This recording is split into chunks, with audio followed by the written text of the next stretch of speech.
Breaking news. In Russia, Apple products are not allowed in government offices.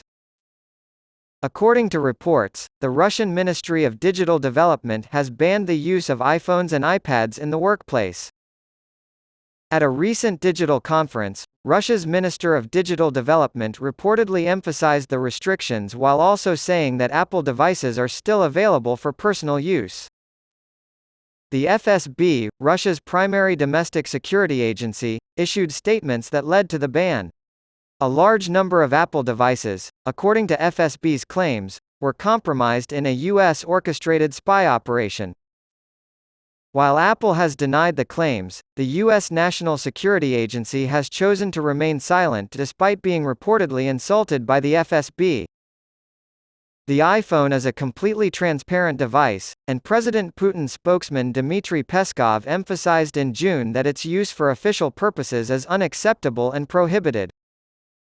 Several thousand iPhones, the report said, had been infected with monitoring software because they had either a Russian SIM card or were registered with Moscow's diplomatic missions in NATO countries.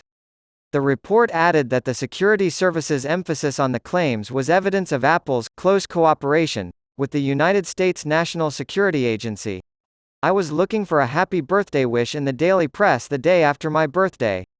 For example, the rent board ordered decreases rather than increases for the month of September. There were reports of burglaries, thefts of catalytic converters, a drug bust, and the stabbing death of a homeless man in a public park by another homeless man. Since crime is interesting to the public, perhaps we should rebrand as the Daily Press Police Blotter. Positive news was limited to the fact that a private security plan for the 3rd Street Promenade and surrounding area had been unanimously approved by the City Council. The Council has chosen Covered 6 Inches as a 12-month pilot program to provide additional police, security, and community services. Covered 6 has been operating successfully in Beverly Hills since 2020.